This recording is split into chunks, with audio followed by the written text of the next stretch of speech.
Sir, विभिन्न शिक्षकों के द्वारा चलाए जा रहे यूट्यूब तथा अन्य चैनलों से जो जानकारी प्राप्त हो रही है उससे बहुत ज़्यादा विचलित हूँ।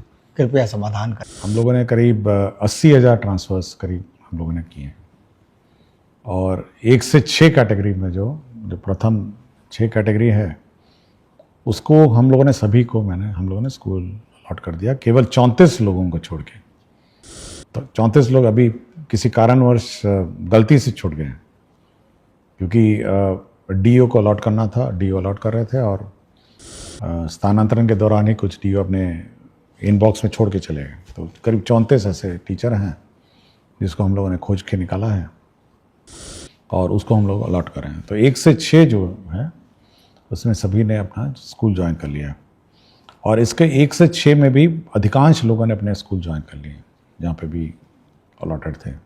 अब आप पूछेंगे कि 7वां पुरुष का क्या होगा, तो हम लोग ये वर्कआउट कर रहे हैं कि सबसे प्रथम जो लॉट होगा वो लॉट होगा जहाँ पर टीचर्स ज़्यादा हैं, जिन जिलों में वहाँ के पुरुषों को हम लोग जहाँ पे टीचर्स कम हैं उस जिले में शिफ्ट करेंगे। और आपको मैं जानकारी दे दूंगा कि जब 1 से 5 का आज हम लोगों ने पीटीआर देखा, स्टूडेंट टीचर रेशो पूरे राज्य का, तो ऐसे भी जिले हैं जहाँ 13 बच्चों पर एक टीचर है। नमस्कार, शिक्षा की बात हर शनिवार के इस नए अंक में मैं आप सभी का हार्दिक स्वागत करता हूं, अभिनंदन करता हूं। हम आज 19वें अंक के साथ उपस्थित हैं। हमारे साथ शिक्षा विभाग के अपर मुख्य सचिव डॉक्टर एस सिद्धार्थ उपस्थित हैं। हम हमेशा की तरह शिक्षकों और अभिभावकों के कुछ प्रश्नों के साथ आज हम पुनः उपस्थित हैं जो आपके प्रश्नों का जवाब देंगे। नमस्कार सर। सर, कुछ प्रश्न है। पहला प्रश्न है, मुस्कान है, ये नया गांव उर्दू विद्यालय डुमरी कटसरी की हैं, शिवहर में हैं। इनका कहना है कि सर, हाल ही में मेरा स्थानांतरण मेरे गृह जिला बेगूसराय में हुआ है। इसके लिए मैं विभाग का हृदय से आभार प्रकट करती हूँ, परंतु मुझे अभी तक विद्यालय अलॉट नहीं हुआ है। सर, विभिन्न शिक्षकों के द्वारा चलाए जा रहे यूट्यूब तथा अन्य चैनलों से जो जानकारी प्राप्त हो रही है उससे बहुत ज़्यादा विचलित हूँ। कृपया समाधान करें। देखिए, हम लोगों ने जैसे कहा, हम लोगों ने करीब 80,000 ट्रांसफ़र्स करीब हम लोगों ने किए और 1 से 6 कैटेगरी में जो प्रथम 6 कैटेगरी है उसको हम लोगों ने हम लोगों ने स्कूल अलॉट कर दिया, केवल 34 लोगों को छोड़ के। तो 34 लोग अभी किसी कारणवश गलती से छूट गए हैं, क्योंकि डीओ को अलॉट करना था, डीओ अलॉट कर रहे थे और स्थानांतरण के दौरान ही कुछ डीओ अपने इनबॉक्स में छोड़ के चले गए। तो करीब 34 ऐसे टीचर हैं जिसको हम लोगों ने खोज के निकाला है और उसको हम लोग अलॉट कर रहे हैं। तो 1 से 6 जो है उसमें सभी ने अपना स्कूल ज्वाइन कर लिया और इसके 1 से 6 में भी अधिकांश लोगों ने अपने स्कूल ज्वाइन कर लिए जहाँ पे भी अलॉटेड थे। लेकिन कुछ लोगों ने ज्वाइन समय पे नहीं किया। 30 तारीख का अंतिम तिथि था और आज भी मुझसे मिलने के लिए कुछ लोग आए थे और कह रहे थे कि अब 30 तारीख को हम ज्वाइन नहीं कर हम लोगों ने किया, हम ज्वाइन करना चाहते हैं। तो विभाग इसकी समीक्षा करेगी कि ऐसे कितने लोग हैं और क्या है, तो वो अलग बात है। और कुछ लोगों ने ज्वाइन नहीं किया। जो ऑप्शन दिया गया था कि यदि आप ज्वाइन नहीं करना चाहते हैं तो मत ज्वाइन करिए। तो जो व्यवस्था है 1 से 6 का, तो वो एग्जैक्टली ये है कि हम लोगों ने सभी को टेकअप कर लिया। साथ ही साथ फिर हम लोगों ने दूरी का फिर जो 7वां कैटेगरी था उसमें महिलाओं को टेकअप किया सबसे पहले। और महिलाओं में सबसे पहले हम लोगों ने 1 से 5 का हम लोगों ने अलॉटमेंट किया, 1 to 5 का। और 1 to 5 करते करते हम लोगों ने जब इंटर डिस्ट्रिक्ट अलॉटमेंट की प्रक्रिया हम लोगों ने शुरू की तो कुछ रेशोज तो हम लोग बैठ गए, मतलब एक टीचर इधर से गए, दूसरे जगह गए, दूसरे से तीसरे जगह गए। लेकिन उसमें भी करीब कुछ संख्या एक टीचर्स की, कुछ स्कूलों की है जहाँ पे हम लोगों को अचानक पता चला कि वहाँ पे स्कूल बंद होने वाले हैं। तो हम लोगों ने उस जिला तो अलॉट कर दिया। हम लोग नहीं चाहते थे कि कुछ को स्कूल अलॉट कर दें और कुछ को जिला भी नहीं अलॉट करें, तो हम लोगों ने जिला अलॉट कर दिया। और हम लोग इस व्यवस्था में मैनेज करने में है कि कुछ टीचर्स वहाँ जब जाएंगे तब हम लोग उस टीचर्स को रिलीव कर देंगे। तो ये प्रक्रिया ऑनगोइंग है कि धीरे धीरे। और इसी में भी आपका जब आप देखेंगे कि हम लोगों ने TRE 3 में जो बचे हुए कैंडिडेट्स हैं उनका काउंसलिंग शुरू किया। उसके बाद DLED MED वाला जो केस मुकदमे से जो अभ्यर्थी आए हैं 150 और 1500 वो भी आ रहे हैं। तो ये सब जो ज्वाइन करेंगे तो ये सारे जो जहाँ पर एक संभावना थी कि टीचर्स मतलब स्कूल बंद हो जाएंगे तो वहाँ पे पोस्टिंग करते हुए इनको रिलीव करेंगे। और मोस्टली ये जो 1 से 5 वाले टीचर हैं ये बहुत ही पैनिक हो रहे हैं कि अब क्या होगा। तो ये जब आपको जुलाई ही अलॉट हो गया तो आप थोड़ा वेट कर सकते हैं कि भाई हम लोग कोशिश कर रहे हैं कि पठन पाठन इफेक्ट ना हो और टीचर्स पोस्टिंग के बाद आपको वहाँ से रिलीव कर देंगे, तभी हम लोग स्कूल अलॉट करेंगे। साथ ही साथ एक टीचर आपके यहाँ जाएगा और एक टीचर आप रिलीव हो जाएंगे। तो ये 7वां कैटेगरी हम लोगों ने ये किया है। और अब आप पूछेंगे कि 7वां पुरुष का क्या होगा। तो हम लोग ये वर्कआउट कर रहे हैं कि सबसे प्रथम जो लॉट होगा वो लॉट होगा जहाँ पर टीचर्स ज़्यादा हैं, जिन जिलों में वहाँ के पुरुषों को हम लोग जहाँ पे टीचर्स कम हैं उस जिले में शिफ्ट करेंगे। और आपको मैं जानकारी दे दूंगा कि जब 1 से 5 का आज हम लोगों ने PTR देखा, स्टूडेंट टीचर रेशो पूरे राज्य का, तो ऐसे भी जिले हैं जहाँ 13 बच्चों पर एक टीचर है और ऐसे भी जिले हैं जहाँ 44 बच्चों पर एक टीचर है। मैं जिलों का नाम नहीं लूँगा, लेकिन ये इसको नॉर्मलाइज करना भी एक बड़ा चैलेंज हो गया है। तो हम लोग कोशिश में हैं कि जहाँ पर टीचर्स ज़्यादा हैं और जहाँ पर टीचर्स कम हैं, यदि पुरुषों ने वहाँ के लिए ऑप्ट किया है तो वहाँ पे हम लोग उनकी स्वेच्छा अनुसार वहाँ पे हम लोग ट्रांसफ़र कर देंगे। तो ये पुरुषों का एक्सरसाइज भी हम लोग कर रहे हैं। और फिर धीरे धीरे जो महिलाओं का भी इशू रह जाएगा, जो मतलब बाकी पुरुषों का रह जाएगा, तो ये इस पर निर्भरता रहेगी कि कहाँ पे टीचर्स कम हैं और कहाँ पे टीचर्स ज़्यादा हैं, उसके आधार पर उसको हम लोग टेकअप करेंगे। तो पुरुषों को हम लोगों ने नहीं छोड़ा, पुरुषों पर भी हम लोग एक्सरसाइज कर रहे हैं। और बीच बीच में यूट्यूब और फेसबुक और सोशल मीडिया अचानक पैनिक टीचरों में क्रिएट कर देते हैं कि लगता है अब ट्रांसफ़र रुक जाएगा। देखिए, हम लोग कंटिन्यूसली इस पर काम करते रहते हैं और मेरी टीम है, मेरे ऑफिसर्स हैं, कंटिन्यूसली सबको एक काम दिया है। कुछ को पुरुषों का दिया है, कुछ को महिलाओं का दिया है, कुछ को 1 से 6 का जो इश्यूज़ हैं उसको सेटल करने का दिया है। तो ये पैनिक कभी नहीं होना चाहिए। और हम लोग का ऑफिशियल चैनल है, सरकारी चैनल है, हम लोग शिक्षा की बात करते हैं। और जब भी हम लोग प्रेस रिलीज करते हैं, एक ऑफिशियल प्रेस रिलीज, इसको इंटरप्रेट करने की कोशिश मत करिए। होता है कि अचानक आप इंटरप्रेट उसको करते हैं। हम लोगों ने जैसे ऐच्छिक स्थानांतरण दिया, ये एक ऑप्शन था, आप ऑप्शन मतलब चुनिए या नहीं चुनिए, लेकिन उसको इंटरप्रेट करने लगा कि लगता है कि अब ऐच्छिक स्थानांतरण होगा और कोई स्थानांतरण नहीं हुआ। ये कभी हम लोगों ने नहीं कहा ये बात। तो हमेशा देखिए, जब हम लोग प्रेस रिलीजेस देते हैं, आप थोड़ा इंतज़ार करिए, आप और इंटरप्रेट करने की कोशिश मत करिए। हमारा ऑफिशियल चैनल्स हैं जिस पर हम लोग अपना क्लैरिफिकेशन देते हैं और हम चाहते हैं कि ये पूरी व्यवस्था ट्रांसपेरेंट हो और टीचर्स को जानकारी हो कि उनके साथ क्या हो रहा है। कोई बात हम छुपा के नहीं रखना चाहते कि भाई हम छुपा के रखे हुए हैं और मतलब हम लोग अन्यथा बोलना नहीं चाहते। हमने आपको बता दिया कि 34 लोग हम लोगों से गलती होगी, छूट गया थे। हम लोग जिसको खोज के निकाले थे, जिनको 1 से 6 कैटेगरी में जिनको जिला अलॉटेड है, स्कूल अलॉटेड नहीं है, कर रहे हैं। और जो लोग अब कुछ लोगों ने मुझसे पूछा, अचानक बहुत सारे मैसेजेस आए कि सर अंतर जिला वाले को तो आपने पास कर दिया और बाहर वाले जिले को आपने छोड़ दिया। देखिए, टीचरों को समझना भी ये चाहिए। देखिए, सीनियरिटी जब टीचरों की लिखी जाती है तो जब आप किसी अन्य जिले में जाते हैं तो आपकी सीनियरिटी उस जिले के टीचरों के सीनियरिटी सबसे नीचे हो जाती है। ये भी समझना चाहिए। और प्राथमिकता हमेशा उस जिले के अंदर इनसाइडर टीचर की है और आपकी प्राथमिकता उसके बाद आती है, क्योंकि आप उस जिले के अंदर जा रहे हैं। तो अचानक ये भी पैनिक हो गया कि देखिए, उसको तो कर दिए, हमको छोड़ दिए, हमको टेकअप किए तो उसको छोड़ दिए। तो हम लोग एक फॉर्मूला से चलते हैं और एक सिस्टम से चलते हैं। हम लोग कोई मतलब रैंडम नहीं करते हैं और निर्णय भी रैंडम नहीं होते। उसकी पॉलिसी होती है कि देखिए, हम लोगों ने विद इन डिस्ट्रिक्ट है, इनको ऐसे ट्रीट किया, आउटसाइड डिस्ट्रिक्ट है क्योंकि उनकी प्राथमिकता नीचे है, सबसे नीचे है, उनको हम लोगों ने ऐसे ट्रीट किया। तो ये सब हम लोग देखते हैं। तो कभी भी टीचर को ये नहीं सोचना चाहिए कि हम पक्षपात करते हैं या कोई रैंडम व्यवस्था करते हैं। हम लोग जो ट्रीटमेंट किसी एक कैटेगरी टीचर के साथ करते हैं वही ट्रीटमेंट हम लोग बी कैटेगरी टीचर से। और कोई हम लोग मतलब इसका गलत इंटरप्रिटेशन किसी टीचर या किसी सोशल मीडिया में जो हमारे टीचर्स ग्रुप बहुत सारे हैं उनको नहीं करना चाहिए। आप पूछ सकते हैं, विभाग से पूछ सकते हैं, बहुत सारे पदाधिकारी हैं, डायरेक्टर हैं, डीईओ हैं।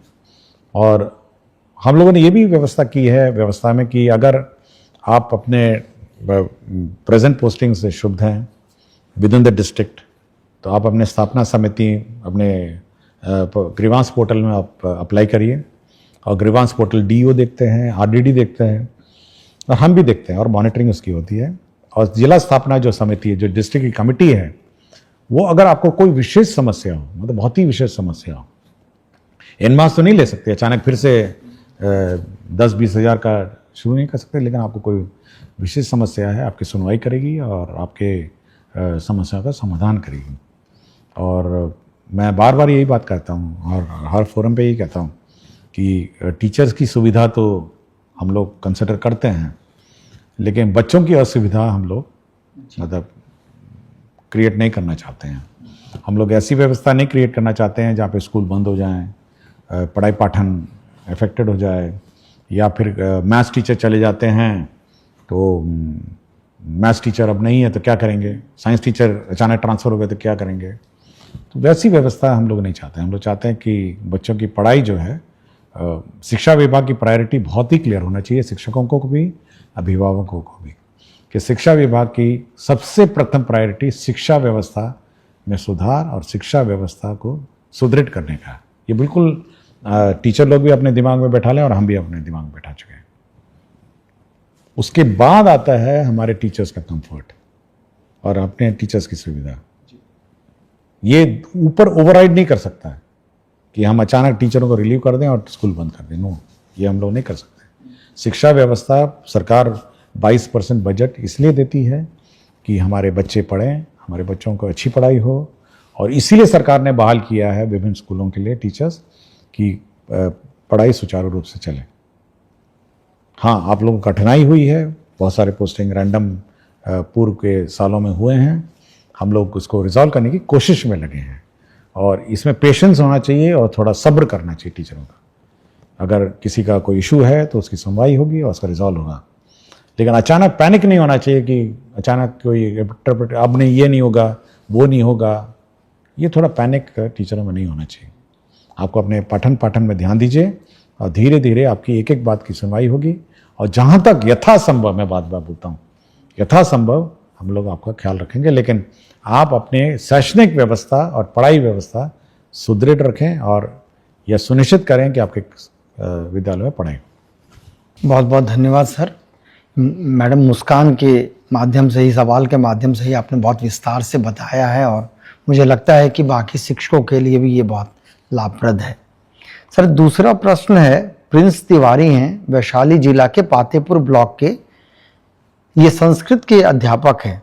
इनका कहना है कि संस्कृत में मैं बच्चों को आगे बढ़ता देखना चाहता हूँ, पर उन्हें लगता है कि संस्कृत से उनका कुछ नहीं होगा, जबकि संस्कृत के पाठ्यक्रम में वेद मंत्र, वैदिक साहित्य और वेदांत हैं। ज्ञान, संस्कृत, दर्शन और वैज्ञानिक चेतना वाली भाषा संस्कृत से बच्चों को कैसे जोड़ा जाए, मार्गदर्शन चाहता हूं। देखिए, आपको जानकारी होगा, हम लोगों ने संस्कृत बोर्ड के अध्यक्ष की भी नियुक्ति हाल ही में की है और हम लोग डिस्कशन भी कर रहे थे। कल की बैठक में मैं बात भी कर रहा था कि कैसे संस्कृत शिक्षा को और सुधार किया जाए।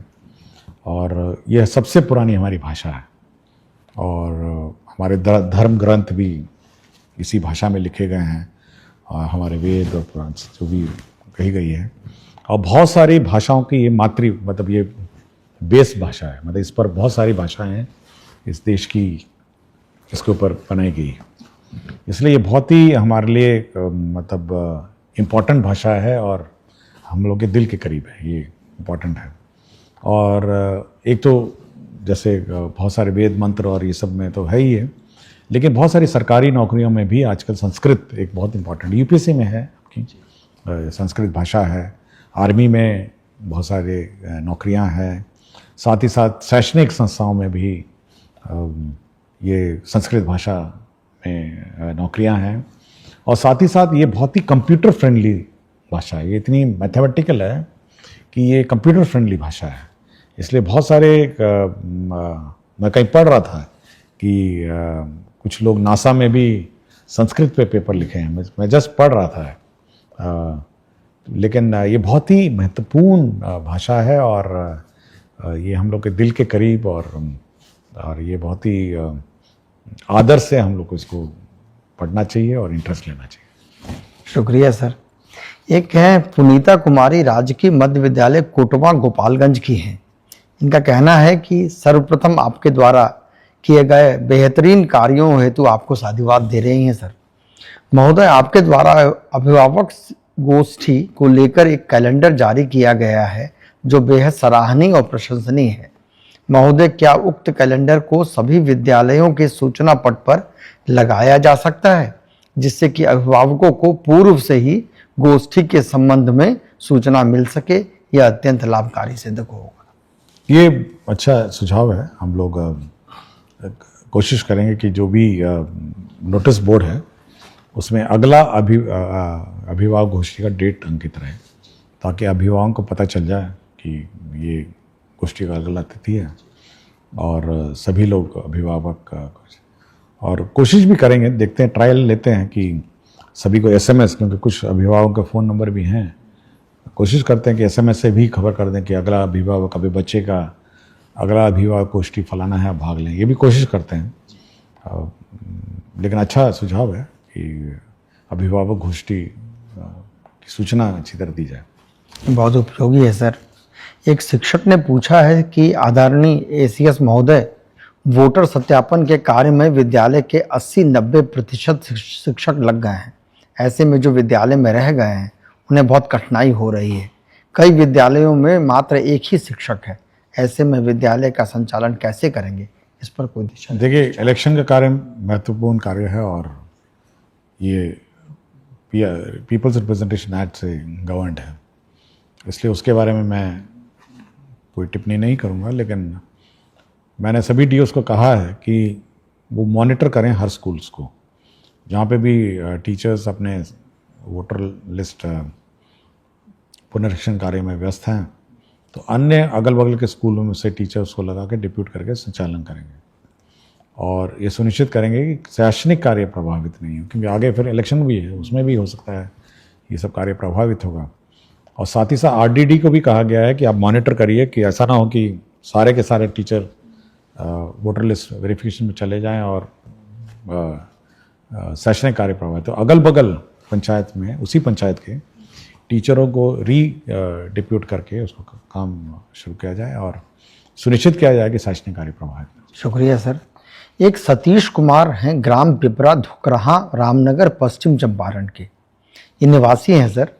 इनका कहना है कि इनके 2 बच्चे हैं, पिपरा धोकराहा रामनगर में ये पढ़ते हैं। महाशय, आजकल अत्यधिक गर्मी के सीज़न में भी किसी कक्ष में पंखा नहीं लगवाया गया है, जिसकी वजह से हमारे बच्चे की तबीयत खराब हो जाती है। अतः महाशय से निवेदन है कि विद्यालय में पंखा। देखिए, हम लोगों ने सभी हेडमास्टर्स को 50,000 रुपये दिया था। लास्ट ईयर भी दिया और इस साल भी दिया। ये इसीलिए दिया था कि पंखा लगाइए और तार खींच के पंखा लगाइए, स्विच लगाइए। ये बिल्कुल स्पेसिफिक डायरेक्शन है, क्योंकि ये मुख्यालय से हम लोग कुछ नहीं कर सकते। हम लोगों ने सभी को पैसे दे दिया कि भाई आप पंखा लगाइए, और अब ये भी कहा कि गर्मी सीजन के शुरुआत में ही आप लगाइए। अब ये क्यों ये लापरवाही ये हेडमास्टर साहब ने की है, इसकी मैं जांच करवाता हूँ, क्योंकि मैंने सुनिश्चित किया था कि आप गर्मी शुरू होने से पहले सारे कमरों में पंखा कितना दाम होगा? 5,000 से ज़्यादा का क्या होगा? तार वार लगाना है, स्विच लगाना है। अब 50,000 मैंने दिए हैं सारे स्कूल को, 2 बार दे चुका हूँ मैं। तो ये मैं चेक करता हूँ कि हेडमास्टर ने क्यों नहीं किया, और ये बिल्कुल स्पष्ट है। मतलब मैं बाकी अभिभावकों को कह रहा हूँ कि ये हेडमास्टर को पैसा दिया गया है पंखा लगाने के लिए, स्विच तार सबके लिए। Thank you sir. ये एक मनीष कुमार हैं, वर्तमान में अररिया जिले के नरपतगंज ब्लॉक के उत्क्रमित उच्च विद्यालय मिर्दौल में पीजीटी केमिस्ट्री के शिक्षक हैं। इन्होंने कहा है कि मैंने अपनी पढ़ाई आईआईटी पल्लाक्कड़ केरला से की है, उसके पश्चात PW कैरियर पॉइंट जैसे बड़े कोचिंग संस्थानों में केमिस्ट्री फैकल्टी के रूप में 1 लाख रुपए से अधिक के महीने की सैलरी छोड़कर सरकारी विद्यालय में शिक्षण प्रारंभ किया, ताकि आर्थिक स्थिति से जूझ रहे बच्चों के जेई नीट जैसे परीक्षा को पास करने में बाधा न आए। लेकिन वर्तमान स्थिति यह है कि यहाँ फिजिक्स और मैथमेटिक्स के PGT शिक्षक ही नहीं हैं, जिसके चलते टीम वर्क हो नहीं पा रहा है, साथ ही अन्य परेशानियों का भी सामना करना पड़ रहा है। अतः मेरा उद्देश्य पूरा नहीं हो पा रहा है। तो क्या मुझे BSEB फ्री कोचिंग ज्वाइन करने का आदेश और स्वीकृति विभाग से मिल सकता है? देखिए, हम लोगों ने आपको याद होगा हाल ही में हमने चिट्ठी लिखा है कि जहाँ पर जो सब्जेक्ट टीचर्स नहीं हैं, आप डेपुटेशन से उसको काम चलाइए। अगल बगल पंचायत के जो स्कूल्स हैं उसी में आप डेपुटेशन से काम चलाएं। और हमारी बात भी हो रही है साइंस एंड टेक्नोलॉजी डिपार्टमेंट के साथ कि कुछ फैकल्टी या कुछ स्टूडेंट्स जो मतलब मैथ्स और साइंस पढ़ा सकें तो वो भी कुछ कंट्रीब्यूट करेंगे। तो ये 2 स्ट्रीम है जो हम लोग कर रहे हैं और कोशिश करेंगे कि ये जो टीचर्स की कमी है ये पूरी हो जाए और अगला जो रिक्रूटमेंट है उसमें हम विशेषकर ये जो स्पेसिफिक सब्जेक्ट वैकेंसीज हैं इस पर ज़्यादा ध्यान देंगे। और जहाँ तक ये कंपटीशन की बात है, मैं बताना चाहूँगा कि हम लोग जितने भी देश के प्रमुख कोचिंग संस्थाएं हैं जो जेई नीट और ये सब का कोचिंग देते हैं उनसे हम लोग MOU कर रहे हैं। हाल ही में हम लोगों ने कस्तूरबा गांधी विद्यालय का फिज़िक्स वाला PW के साथ हम लोगों ने MOU करने का निर्णय लिया। उनका ऑफ़र आया था तो हम लोगों ने निर्णय ले लिया है कि अब फिज़िक्स वाला जितने भी कस्तूरबा गांधी विद्यालय हमारे हैं, लड़कियां हैं, उनको कोचिंग कराएंगे। और इसके लिए हम लोगों ने 1.5 लाख रुपये जो टीवी मॉनिटर है ऑनलाइन कोचिंग के लिए और जो भी इंफ्रास्ट्रक्चर है उसके लिए हम लोगों ने सैंक्शन भी कर दिया है। तो धीरे धीरे हम लोग जब बाकी जितने भी अन्य कोचिंग संस्थाएं हैं उनके साथ भी धीरे धीरे हम लोग विभिन्न विद्यालय और विविध आवासीय विद्यालय इनके साथ हम लोग अब टाई अप करेंगे। तो कंपटीशन तो राज्य सरकार चाहती है कि हमारे बच्चे कंपटीशन की तैयारी करें और ये अच्छी बात है। इस प्रकार के जो टीचर हैं मैं तो हैरान था कि IIT कोझिकोड से हैं ना, पलक्कड़ से हैं। तो हम लोग इनको रिसोर्स पर्सन इस व्यवस्था के लिए यूज़ कर सकते हैं कि आप आकर जो कस्तूरबा गांधी विद्यालय में जो कोचिंग कराई जा रही है उसको कोऑर्डिनेट करने के लिए हम इनको यूज़ कर सकते हैं। लेकिन मुझे इतना ही डर है कि अगर मैं उनको भी निकाल दूंगा, जो अभी बाकी टीचर की कमी है तो इनकी भी कमी हो जाएगी वहाँ पे। तो कुछ व्यवस्था करते हैं, आई विल ट्राई कि वहाँ टीचर किसी अन्य स्कूलों से डिप्यूट करें और इनको हम ज़रूर रिसोर्स पर्सन के रूप में यूज़ करेंगे। बहुत बहुत शुक्रिया सर। ये मुझे निश्चित है कि KGBB की लड़कियाँ बहुत खुश हों। हाँ, हम चाहते हैं कि वो बहुत सबसे गरीब परिवार की आती हैं, कस्तूरबा गांधी विद्यालय हॉस्टल में रहती हैं, तो कम से कम एक कोचिंग का जो एक्सपोजर है या ट्रेनिंग है कम से कम वो मिल सकेगा हमको। शुक्रिया सर। एक नताशा है, विशिष्ट शिक्षिका हैं। इनका प्रश्न है कि ग्रीष्मावकाश के बाद विद्यालय खुलने के दिन अगर कोई बीमार है या किसी इमरजेंसी में बाहर फंस गया है तो क्या विशेषावकाश या आकस्मिक अवकाश का उपयोग कर सकता है? देखिए, अवकाश के बारे में डिटेल गाइडलाइन है और अगर कोई ऐसी परिस्थिति में तो अवकाश तो मिल ही जाना चाहिए। हमको नहीं लगता कोई अवकाश मिलने में कोई प्रॉब्लम है। ये प्रश्न है गोपाल कुमार बेलसन सीतामढ़ी के हैं। सर, इनका कहना है कि आपके नेतृत्व का मैं प्रशंसक हूं और महोदय, उच्च माध्यमिक विद्यालय में इस सत्र से त्रैमासिक परीक्षा होनी है। पूर्व में यह मासिक था। निर्धारित सिलेबस जिसे त्रैमासिक परीक्षा, अर्धवार्षिक एवं वार्षिक परीक्षा में प्रश्न पूछे जाएंगे, उक्त में हमेशा कन्फ्यूजन की स्थिति बनी रहती है। कृपया आधिकारिक सिलेबस माहवार उपलब्ध कराया जाए। ये हम लोग परीक्षा जब त्रैमासिक होगी तो उस पर्टिकुलर सिलेबस को हम लोग वो भी डिक्लेयर करेंगे, इस सिलेबस से त्रैमासिक होगी। तो ये SIT आपको कम्युनिकेट करेगा कि इस सिलेबस से आपकी परीक्षा होगी। ऐसा नहीं हो कि डेट निर्धारित है लेकिन सिलेबस निर्धारित, ये स्पेसिफिक हम लोग निर्धारित। बहुत यूजफुल है सर। एक शिक्षक पूछ रहे हैं कि विभाग से लेकर विद्यालय तक सूचनाओं का सही तरीके से प्रसार नहीं होने पाने के कारण कई बार विद्यालय स्तर पर कार्य बाधित होता है। सर, क्या विभाग कोई ऐसा तरीका ढूंढ रहा है जिससे सूचना एक जैसा सभी विद्यालय तक पहुंचे और सही काम हो सके?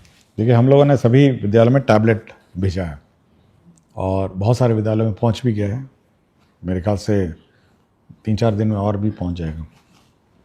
देखिए, ये बहुत विशेष प्रकार का टैबलेट है। ये नॉर्मल जो हम लोग यूज़ करते हैं उससे हल्का सा भिन्न है।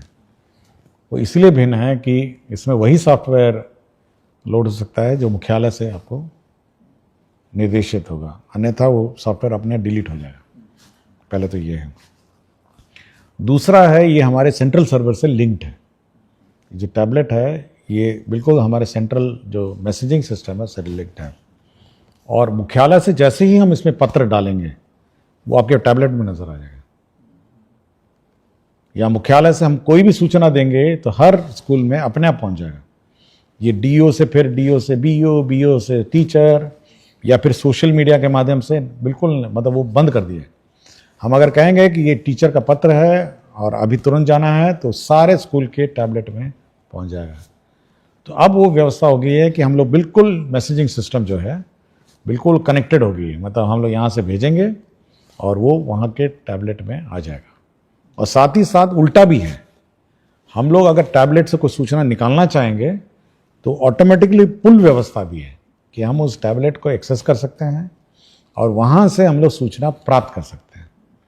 तो ये 2 वे कम्युनिकेशन है, वो टैबलेट है और बहुत महत्वपूर्ण डिवाइस है। ऐसा नहीं है कि वो कोई नॉर्मल मोबाइल फ़ोन की तरह की, ये कम्युनिकेशन डिवाइस है और ये लिंक करता है हमारे मुख्यालय के सेंट्रल सर्वर को, डीओ को, बीओ को और टीचर को।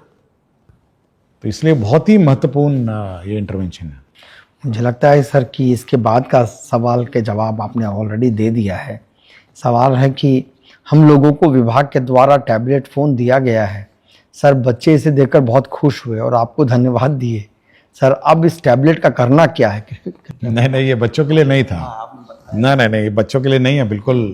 अब मैंने एक फ़ोटो देखा था जिसमें बच्चों ने मुझे ही धन्यवाद दे दिया। तो मैं पूछा भी कि भाई ये तो बच्चों के पास जाना नहीं था, ये बच्चे इसको लेके क्या कर रहे हैं? देखिए, जो टैबलेट है वो पहले एक तो हेडमास्टर के पास रहेगा, फिर दूसरा टैबलेट जो है वो दूसरा टैबलेट प्रभारी है, तो तीसरा है तीसरा टैबलेट प्रभारी है। जहाँ 2 हैं वहाँ 2 ही रहें और 3 लोग या 2 लोग जो भी है इसको ऑपरेट करेंगे। और ये कम्युनिकेशन सिस्टम है शिक्षा विभाग का मुख्यालय और स्कूल का बीच का। स्कूल की गतिविधियां वो टैबलेट में दर्ज करेंगे। मुख्यालय कोई सूचना देना चाहेगा दे सकता है और मुख्यालय अगर किसी स्कूल की गतिविधियां देखना चाहेगा वो इस टैबलेट के माध्यम से देख सकेगा। तो ये कम्युनिकेशन डिवाइस है। ये बच्चों के लिए नहीं गया है, बच्चों के लिए अलग से है। बच्चों के लिए अलग से स्मार्ट क्लास बन रहा है, सैंक्शन हो रहा है। बच्चों के लिए अलग से आईसीटी लैब है। मैं चाहता हूं कि वो लोग उसमें ज़्यादा ध्यान दें, ये टैबलेट लेकर नहीं घूमें। और टैबलेट हमारे जो शिक्षकगण हैं वो कम्युनिकेशन के रूप में इसको यूज़ करें। और क्या पढ़ाना है, क्या कोर्स है, क्या सिलेबस है, क्या क्वेश्चन पेपर है, वो भी इसी में आना है। प्रश्न पत्र जो है वो भी इसी में आना है। और क्या कोर्स आप पढ़ाए हैं ये भी इसी में आना है। कितने बच्चे उपस्थित हैं ये भी आना है। तो ये बहुत महत्वपूर्ण डिवाइस है। ये इसको मतलब ये होलिस्टिक मॉनिटरिंग सिस्टम है विद्यालयों का। आपका बहुत बहुत शुक्रिया सर। मैं सभी देखने और सुनने वालों का धन्यवाद कहता हूं और अगले अंक में फिर हम पुनः कुछ प्रश्नों के साथ उपस्थित होंगे। तब तक के लिए धन्यवाद।